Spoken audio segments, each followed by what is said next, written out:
Ken Wilber, Psicología Integral. Prefacio. En el mejor de los casos, los diversos enfoques psicológicos occidentales comparten un mismo objetivo: el logro de una personalidad sana, integrada y adaptada al medio. En consecuencia, su campo de interés ha permanecido restringido a los aspectos prepersonales y personales de la existencia, desestimando al mismo tiempo las dimensiones superiores del desarrollo. Pero al margen de esta coincidencia de objetivos, no deberíamos extraer la conclusión prematura de que existe una sola psicología. Lo cierto es que existen múltiples psicologías, cada una de ellas de las cuales parece proclamar desde la trinchera de su peculiar punto de vista ser la única verdaderamente científica, la única auténticamente profunda, la única genuinamente humanista, según el caso. En realidad, el grado de disgregación e incomunicación entre las diferentes escuelas, una consecuencia natural de las considerables diferencias conceptuales y de lenguajes existentes entre ellas, es tal que gran número de profesionales norteamericanos están desembarcándose de la adhesión unilateral a una escuela concreta y se declaran eclécticos. Este estado de cosas ha terminado propiciando en los últimos tiempos el surgimiento de un movimiento de integración cuyo objetivo apunta a lograr un marco de referencia global que nos permita determinar el enfoque más adecuado para cada cliente en cada caso concreto. Las enseñanzas espirituales tradicionales, por su parte, han focalizado casi exclusivamente su atención en las dimensiones superiores del desarrollo y nada suelen decir sobre las inferiores. Así, la psicología nos suele ofrecer una visión muy terrenal del ser humano, mientras que la espiritualidad, por el contrario, nos tiene acostumbrados a una imagen excesivamente celestial. Es como si ambas disciplinas se hubieran ocupado hasta el momento de regiones muy diferentes del conocimiento humano. A veces la psicología penetraba en el campo de lo espiritual y algo parecido ocurría ocasionalmente en el sentido contrario. Pero estas incursiones eran efímeras y furtivas y estaban plagadas de recelos y descalificaciones mutuas. Sin embargo, poco a poco las relaciones existentes entre ambas visiones comenzaron a estabilizarse y a tomar cierta naturaleza. A finales de la década de los 60, este proceso de aproximación se vio alentado por la aparición de la psicología transpersonal. Estamos lejos de alcanzar una síntesis, pero lo cierto es que ya comienzan a vislumbrarse los prometedores frutos de este fecundo proceso de mestizaje cultural. En este contexto, donde en 1977 tuvo lugar un acontecimiento singularmente importante, la aparición en escena de un autor cuya contundencia y claridad conceptual ha terminado siendo calificada, no sin motivo, como Revolución Wilber. La obra de Wilber, El espectro de la conciencia, en 1977, La conciencia sin fronteras, 1979, el proyecto Atman, 1980, el Up from Eden, 1982, el paradigma holográfico, 1982, Los tres ojos del conocimiento, 83, Un Dios sociable, 83, Cuestiones cuánticas, 84, Transformation of the Consciousness, 1986, Grace and the Greed, Spiritually and the Healing in the Life and Death of Troya Killan Wilber, 91, constituye, a nuestro juicio, el intento más sólido y meritorio realizado hasta nuestros días de entender el puente entre la psicología y la espiritualidad, entre Oriente y Occidente, entre las escuelas de pensamiento convencionales y las tradiciones contemplativas, e incluso entre las distintas escuelas psicológicas. Los tres artículos presentados en este libro fueron publicados separadamente en los números 1 y 2 del volumen 16 de The Journal of Transpersonal Psychology en el 84 y recogidos y ampliados posteriormente en el Transformation of the Consciousness en el 86. Por su especial interés, hemos incluido también dos fragmentos de una carta personal de John Rowan en la que Wilber puntualiza ciertos aspectos relativos a los fulcros cuarto y quinto del desarrollo.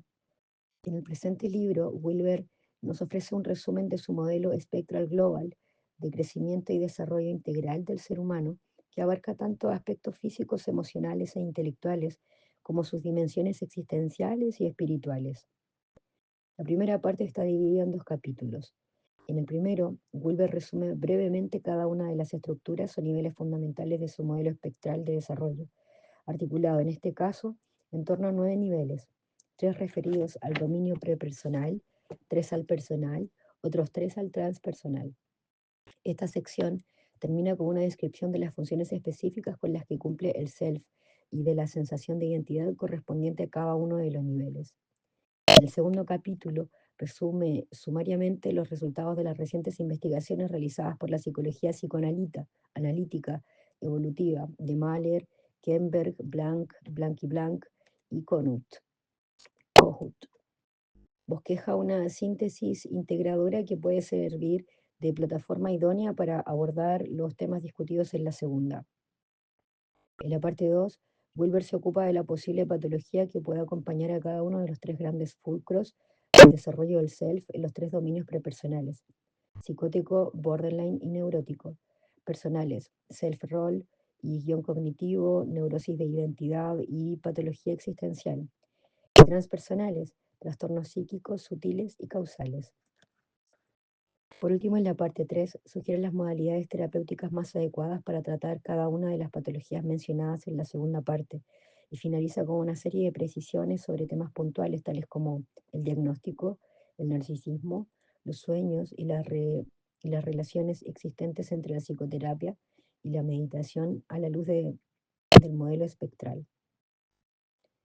En una época caracterizada por la creciente hiperespecialización, la visión espectral de Wilber puede proporcionarnos el espinazo central que nos ayuda a reformular y vertebrar de una manera articulada el conocimiento disperso que hemos ido acumulando sobre el ser humano. Desde esta perspectiva, lo psicológico y lo espiritual no representan dimensiones aisladas, sino que constituyen etapas secuencialmente diferentes del mismo proceso evolutivo. Esta es la síntesis que contiene todos los ingredientes necesarios para permitir cobrar vuelo a la psicología occidental y tomar tierra al mismo tiempo a las tradiciones espirituales. Así lo esperamos. David González, Valencia, otoño de 1993. Parte 1. El espectro del desarrollo. En diversas ocasiones, Wilber, 77, 79, 80, 81 y 83, ha intentado presentar un modelo espectral y global de la psicología, un modelo evolutivo estructural, jerárquico y sistemático al mismo tiempo, extraído tanto de las escuelas orientales como de las escuelas occidentales. Este modelo espectral del desarrollo de la conciencia constituye también, en mi opinión, un espectro de sus posibles patologías.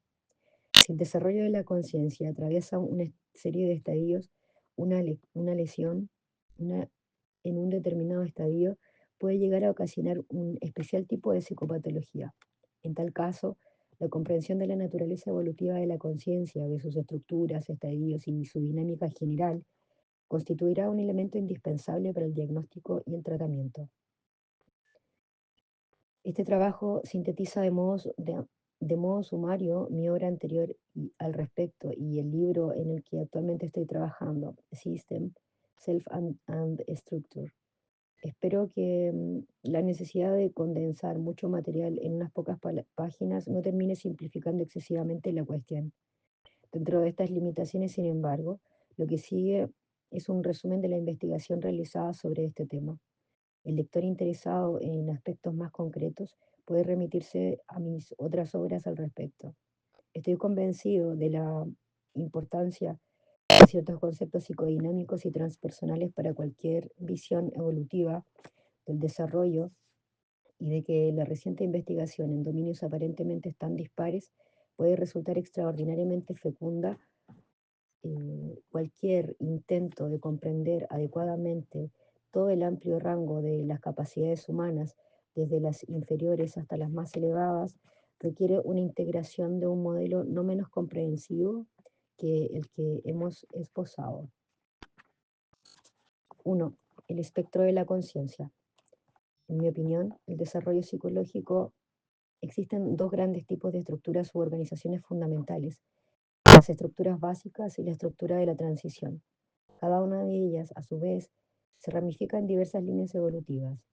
Las estructuras básicas son estructuras que, una vez emergen, tienden a perdurar como unidades o subunidades relativamente autónomas, a lo largo del desarrollo subsiguiente. En, el sentido, en este sentido son similares a los holones de Koestler. Las estructuras de transición, por su parte, son estructuras específicas de base, estructuras provisionales que tienden a ser reemplazadas totalmente por las siguientes fases del desarrollo. Así pues, a lo largo del proceso de desarrollo, las estructuras básicas concretas tienden a ser subsumidas, incluidas o subordinadas, mientras que las estructuras de transición, por el contrario, tienden, como veremos más adelante, a ser negadas, disueltas o reemplazadas. La gestión de este desarrollo estructural, por su parte, corresponde al self, o sistema del self, el locus de identificación, abolición, defensa, organización y metabolismo, digestión de la experiencia, en cada uno de los diferentes niveles de crecimiento y desarrollo estructural. Veamos ahora brevemente los elementos compositivos fundamentales de nuestro modelo espectral del desarrollo y la psicopatología. 1. Las estructuras básicas. 2. Los estadios de la transición. Y 3. El sistema del self. Ken Wilber, Psicología Integral, página 18. Las estructuras básicas. Las estructuras básicas o niveles de conciencia poseen un rasgo distintivo singular, ya que una vez emergen, siguen perdurando durante el resto del desarrollo evolutivo del individuo. De este modo, aunque finalmente sean trascendidas y queden subsumidas y subordinadas por el movimiento ascendente del self hacia estructuras básicas superiores, siguen conservando una relativa autonomía e independencia funcional. En realidad, las estructuras básicas de la conciencia son conocidas como la gran cadena del ser, Smith, 1976. Ciertas versiones de la gran cadena solo hablan de dos niveles, materia y espíritu, otras de tres, materia, mente, espíritu, otras de cuatro o cinco, materia, cuerpo, mente, alma y espíritu. Y aún otras, mucho más sofisticadas, hablan de un espectro global que abarca literalmente decenas de estructuras básicas. El System, Self and Structure, y en menor grado en el proyecto Atman y en los tres ojos del conocimiento, ha señalado que el análisis y comparación minuciosa de las principales escuelas psicológicas y religiosas, tanto orientales como occidentales, apuntan a la existencia de una amplia diversidad de estructuras básicas que en este momento parecen ser interculturales y universales. Esta síntesis procede de los modelos estructurales proporcionados por Freud, Jung, Piaget, Ariety, Werner, etc., y de los modelos estructurales que nos ofrecen los sistemas psicológicos de las tradiciones contemplativas del mundo entero: Mahayana, Vedanta, Sufí, Kabbalah, misticismo cristiano, platonismo, Aurobindo, Frillon, etc. La comparación estructural de todas las visiones me ha permitido construir un modelo en el que cada una de las tradiciones orientales y occidentales encaja perfectamente en los diferentes huecos dejados por las otras. Como ya he dicho, este modelo contiene diversas estructuras básicas que abarcan tanto el desarrollo convencional como el desarrollo contemplativo. Para el objeto que nos ocupa en este trabajo he seleccionado las 9 estructuras que parecen centrales y funcionales y funcionalmente dominantes. Para dar una idea aproximada a la aparente universalidad de estas estructuras fundamentales, en la tabla 1 presento las correlaciones existentes entre este modelo evolutivo y los sistemas Aurobindo, la psicología del yoga, el Mahayana, el Kabbalah. En el proyecto Atman, el lector interesado podrá encontrar correlaciones similares con más de 20 sistemas orientales y occidentales. Y en System, Self and Structure, las correlaciones detallan con mucha más precisión. Las estructuras básicas del desarrollo de la conciencia que presentamos en la figura 1 pueden ser resumidas de manera algo simplista, jerárquicamente, del siguiente modo. 1. Sensorio físico, el dominio de la materia, la sensación y la percepción. Los tres primeros chandas budistas, el nivel sensorio-motor de Piaget, el sensorio físico de Aurobindo. 2. Fantasmico emocional, el nivel emocional sexual, la capa de la bioenergía, el elan vital, la libido y el prana. El cuarto chanda budista y el prana yakoya del Vedanta, etc. Y el nivel fantásmico terminó acuñado por Ariety, 1967, para referirse a la mente inferior o mente-imagen, la forma más sencilla de representación mental que opera exclusivamente sobre la base de imágenes. 3. Mente representativa, mente rep.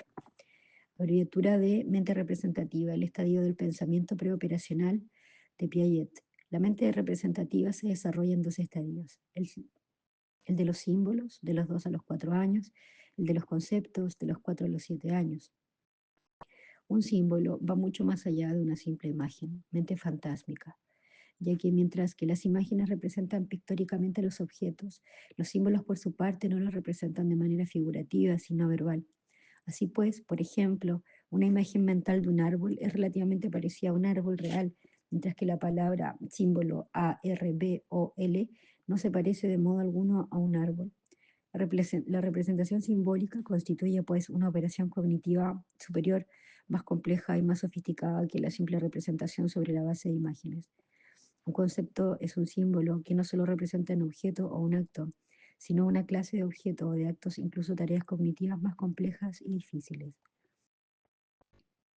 Los símbolos denotan mientras que los conceptos connotan, pero aunque la mente representativa sea superior con respecto a su predecesora fantásmica, lo cierto es que sigue tratándose, como decía Piaget, de una estructura muy egocéntrica que todavía no puede asumir fácilmente el papel de los demás. Se trata de un nivel muy similar a la mente voluntad de Aurobindo y al tercer chakra de la psicología del yoga, etc. Mente regla rol 4. Corresponde al pensamiento operacional concreto, CONOP, de Piaget. A diferencia de su predecesora, la mente REP, la mente CONOP puede comenzar a asumir el rol de los demás. Se trata también de la primera estructura que realmente puede llevar a cabo operaciones regladas, tales como la multiplicación, división, clasificación, jerarquización, etc. De manera similar a Piaget, Aurobindo describe a esta estructura como la mente que opera sobre los objetos sensoriales o sobre los objetos concretos. 5. Mente reflexiva formal. Corresponde fundamentalmente al pensamiento operacional formal, FORMOP, de Piaget. Se trata de la primera estructura que no solo puede pensar sobre el mundo, sino que también puede pensar sobre el pensamiento. Es, por consiguiente, la primera estructura claramente autorreflexiva e introspectiva, aunque estos mecanismos aparezcan ya de manera rudimentaria en la mente regla rol. Se trata también de la primera estructura capaz de llevar a cabo el razonamiento hipotético deductivo o proposicional. Si A, entonces B, lo cual entre las cosas le permite asumir finalmente puntos de vista más plurales, universales.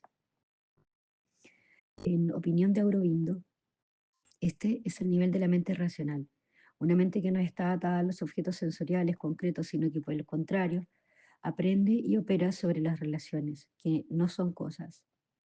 6. Visión lógico. Numerosos psicólogos, entre los cuales cabe destacar a Brunner, Flawell y Arietti, por ejemplo, han señalado la evidencia de estructuras cognitivas superiores y más elevadas que el pensamiento operacional formal de Piaget.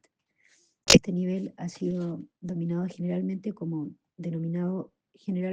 dialéctico, integrador o sintético creativo. Yo prefiero denominarlo visión lógico, el cual en cualquiera de los casos parece que si bien la mente formal establece relaciones, el nivel visiológico por su parte establece redes de relaciones. Es decir, del mismo modo que la mente opera la mente visiológico opera con formop. De este modo, el nivel de visión lógica y panorámica aprende una red masiva de ideas y sus relaciones e interrelaciones mutuas. Esta estructura constituye pues el inicio de una capacidad verdaderamente superior de sintetizar, establecer conexiones, relacionar verdades, coordinar ideas e integrar conceptos. Es interesante constatar que esa estructura coincide casi exactamente con lo que Aurobindo denominaba mente superior, una instancia que aunque puede expresarse libremente en las ideas individuales, es más propia de la idea de la ideación masiva, la capacidad de ver la verdad de un solo vistazo, la visión integral. Se trata, obviamente, de una estructura altamente integradora. En mi opinión, la estructura más integradora del dominio personal, más allá de la cual se halla el dominio de lo transpersonal. 7. Psíquico. Podemos considerar a nivel psíquico como la culminación de un nivel visiológico y del insight visionario. Quizá su mayor ejemplificación la constituya un sexto chakra, el tercer ojo, que según dice, jalona al comienzo y la apertura de los dominios trascendentales, transpersonales y contemplativos. En este nivel, las capacidades perceptuales y cognitivas del individuo son tan amplias y universales que van mucho más allá de las estrechas perspectivas y preocupaciones personales del individuo. Según la mayor parte de las tradiciones contemplativas, en este nivel el individuo comienza a aprender a operar sobre las capacidades perceptuales y cognitivas de la mente y en esa misma medida comienzan a trascenderlas. Se trata de la mente iluminada, de Aurobindo, de los estadios preliminares de la meditación de la que nos hablan el hinduismo o el budismo según Aurobindo. La capacidad de percepción de la visión interna, psíquica, es mucho mayor y más directa que la capacidad de percepción del pensamiento. De la misma manera que la mente superior, es decir, la mente visiológica, pone una mayor conciencia del ser y un mayor poder de verdad que la idea, Parmop, la mente iluminada a nivel psíquico, por su parte, supone una conciencia y una capacidad de ver y comprender la verdad y la luz de una verdad todavía mayor y proporciona a la mente pensamiento una visión y una inspiración interna directa que nos permite advertir las pautas subyacentes y nos capacita para una comprensión global superior a la que nos proporciona el concepto pensamiento. 8. Sutil. Según dice, un nivel sutil es el asiento de los arquetipos reales, de las formas platónicas, de los sonidos sutiles, de las iluminaciones audibles, nada, Shabd, de los insights y de los éxtasis trascendentales. Aurobindo, Trillón, Evans Wentz, Wenon y Rieger. Ciertas tradiciones como el hinduismo y el gnosticismo, por ejemplo, afirman que, según la aprehensión fenomenológica directa, este nivel es un hogar de la deidad personal. Istadeva en el hinduismo, Yidam en el Mahayana y Demiurgo en el gnosticismo, que excede en el estado de hinduismo denominado Savikalpa Samadhi. El budismo Theravada, este es el reino de los cuatro jnanas sin forma, de los cuatro estadios de la meditación concentrativa, en los planos de iluminación arquetípico o reinos de Brahma. En la meditación vipassana se trata de estadio reino, de pseudo nirvana, del dominio de la iluminación y el rapto del inicio del insight trascendental. Es la mente intuitiva, el Aurobindo, el Geburah y el Chesed de la Kabbalah, etc. En los tres ojos del conocimiento expongo las razones que me llevan a concluir que todos estos fenómenos comparten la misma estructura profunda, propia del nivel de conciencia sutil. 9. Causal. Según se dice, el nivel causal es la fuente no manifestada, el sustrato trascendente de todas las estructuras inferiores. El abismo del gnosticismo, el vacío del Mahayana, lo sin forma del Vedanta.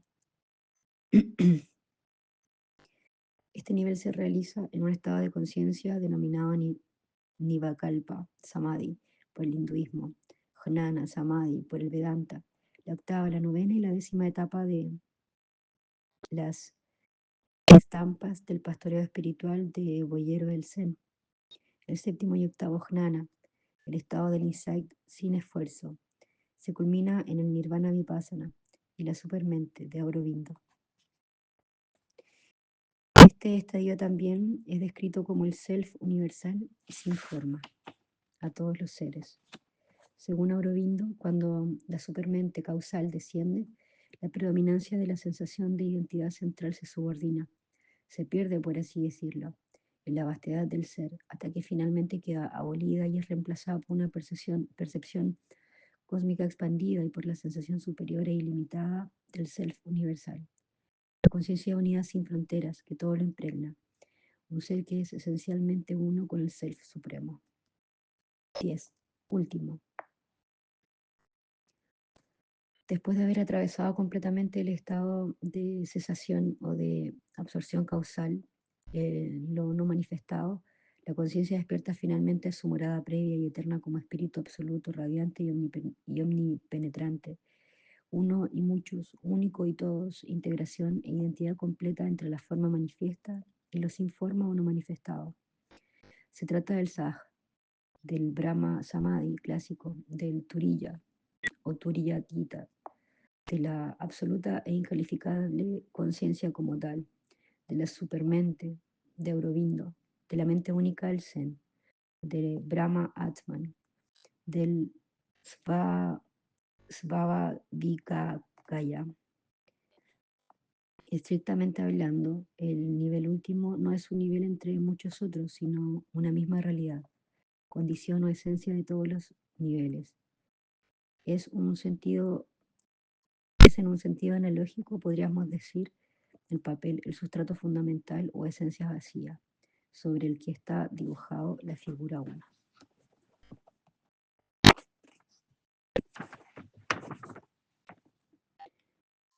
Permítaseme hacer algunas sugerencias adicionales sobre los niveles superiores o transpersonales, del 7 al 10. El System, Self and Structure.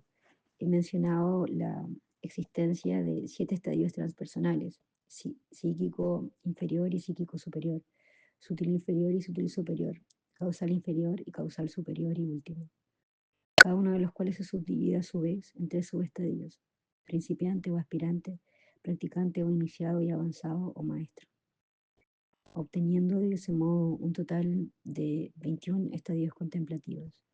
Lo mismo he hecho en esa obra, con los estadios o subestadios inferiores y el intermedio, a lo que he condensado en 6 niveles principales.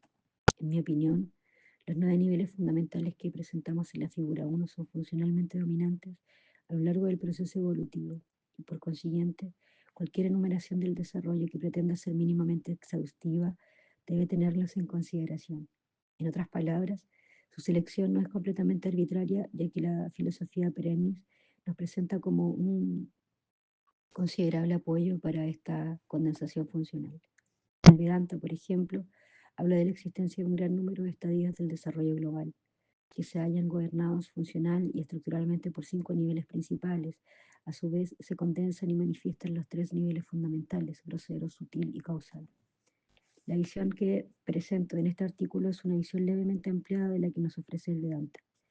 Más arbitraria, sin embargo, es mi visión y descripción de los estadios referidos en los niveles superiores o transpersonales. En System, Self and Structure podrán encontrarse descripciones y explicaciones más detalladas al respecto. Solo deseo subrayar que la cartografía es espiritual, que presenta aquí y que la cartografía espiritual que presenta aquí, la que nos ofrece Brown, capítulo 8 de Transformation and Consciousness, es tan amplia y sustancialmente de acuerdo, reflejando los resultados de las recientes investigaciones realizadas al respecto y llevando a la conclusión de que el estudio minucioso de los textos clásicos, la secuencia de experiencias de las que nos hablan las tradiciones que insisten en la meditación concentrativa y los cambios de lo que nos informan las aproximaciones insight son fundamentalmente los mismos. Aunque existan notables diferencias en la producción de las experiencias meditativas, el análisis longitudinal de las referencias fenomenológicas de las que disponemos, es decir, la progresión de experiencias que tienen lugar desde el comienzo hasta el final del camino meditativo, demuestra la existencia de una organización psicológica subyacente similar. Maliseuki, 1981. En este estudio condenso y represento estas similitudes a las que denomino estructuras profundas, para contraponerlas a estructuras superficiales, en 4 estadios transpersonales fundamentales: psíquico, sutil, causal y último. Los estadios de transición o estadios del self. A diferencia de lo que ocurre con las estructuras básicas, las estructuras de transición no quedan incluidas y subsumidas, sino que tienden a ser negadas, disueltas o reemplazadas por el desarrollo subsiguiente. Veamos a este respecto los trabajos de Piaget y Kohlberg. Las estructuras cognitivas de Piaget son, en su mayor parte, estructuras básicas. El nivel sensorio-motor corresponde a los niveles 1 y 2, preoperacional 3, el de las operaciones concretas al del 4 y el de las operaciones formales al 5. Una vez que estos niveles emergen, siguen perdurando a lo largo de todo el proceso del desarrollo subsiguiente. De hecho, el sistema Piaget, cada uno de los niveles se convierte en el operando u objeto del nivel superior. Así pues, por ejemplo, una persona que se halla en el nivel 5 tiene acceso simultáneo y puede operar sobre todos los niveles inferiores, del 1 al 4, ya que todos perduran y siguen realizando sus tareas y sus funciones necesarias apropiadas. Los estadios del desarrollo moral de Kohlberg, por el contrario, son estructuras de transición específicas de la fase. En este sentido, por ejemplo, quien se halla en el estadio moral 3 no actúa simultáneamente en el estadio 1, ya que el estadio 3 reemplaza al estadio 2, el cual a su vez reemplazó al 1. Como han señalado Piaget y Kohlberg, aunque las estructuras morales de transición dependan o descansen en las estructuras cognitivas fundamentales, se trata sin embargo de dos tipos estructurales diferentes. Una sencilla metáfora puede servirnos para intentar explicar esta diferencia. Las estructuras básicas son como los peldaños de la escalera de la gran cadena del ser, el self o sistema del self. Por el contrario, es quien asciende esa escalera. En cada uno de los distintos peldaños de ese ascenso, el self accede a una visión o perspectiva diferente sobre la realidad, teniendo en consecuencia una sensación de identidad, moralidad, un conjunto de necesidades diferentes. Estos cambios en la sensación de identidad, que varían de nivel en nivel y suponen una transformación del self y de la sensación de identidad, son estructuras de transición o más sencillamente estadios del self. Así pues, cada estructura básica soporta diferentes estructuras de transición o estadios del self específicos de base, diferentes necesidades estudiadas por Maslow, diferentes identidades investigadas por Loewinger y diferentes conjuntos de respuestas morales estudiadas por Kohlberg. En la tabla 2 representamos la correlación existente entre las estructuras básicas de la conciencia y algunas de las necesidades, identidades y estadios morales de las que nos hablan los trabajos de Maslow, Loewinger y Kohlberg.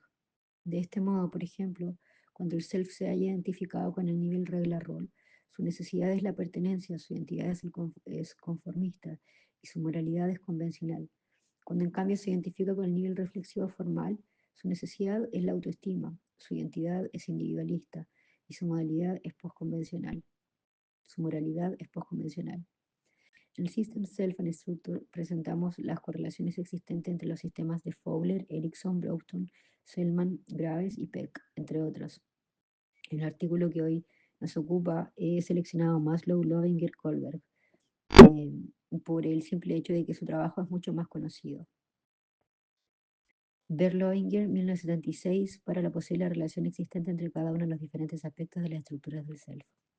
Adviértase también que las escalas de Kohlberg y Loewinger no van más allá de los niveles 5 o 6, lo cual refleja claramente el olvido en el que los investigadores convencionales tienen a los estadios transpersonales del desarrollo.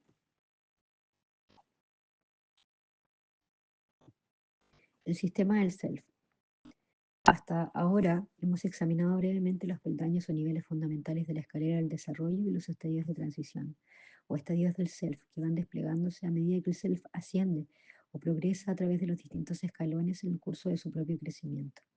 Prestaremos ahora atención a la instancia psicológica que asciende la escalera, el self o sistema de self, estructura del self. La investigación de numerosos teóricos y clínicos permite postular que el sistema del self posee las siguientes características fundamentales. 1. Identificación. El self es el locus de identificación, el locus de lo que el self denomina yo, mí, a diferencia de no yo, mío. En ocasiones distingo dentro del sistema del self global o total, lo que Freud llamaba Gesamt-Ich, Gesamt-Ich, entre un self central o proximal, lo que experimenta como un yo, y un self distal, lo que experimenta como un mío. Fenomenológicamente hablando, ambos son experimentados como un Gesam-Ich, pero el primero es un self subjetivo, mientras que el segundo, por su parte, es un self objetivo. 2. Organización. Como afirmaba la filosofía escolástica, el self es lo que proporciona o intenta proporcionar identidad a la mente, algo similar a lo moderno psicoanálisis, a lo que el moderno psicoanálisis denomina proceso de organización.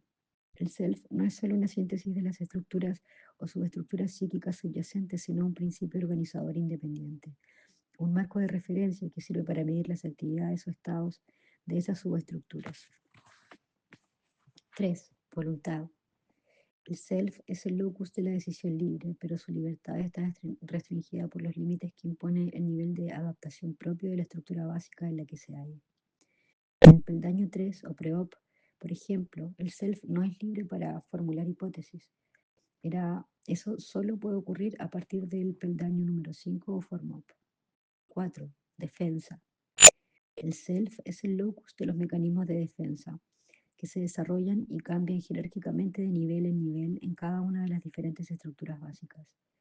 En términos generales, los mecanismos de defensa son normales, necesarios y cumplen con funciones apropiadas de fase, pero si son sub o sobreutilizados, pueden llegar a ser mórbidos o patológicos. 5. Metabolismo.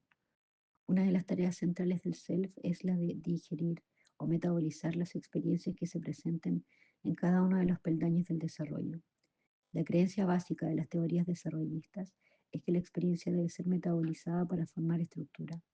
Los teóricos de las relaciones objetales como Gundrip, por ejemplo, hablan de la patología como un fracaso metabólico, en el que el self no consigue digerir y asimilar ciertas experiencias significativas del pasado, y estas permanecen atragantadas como un bocado de alimento sin digerir, por así decirlo, en el sistema del self, generando una indigestión psicológica, patología.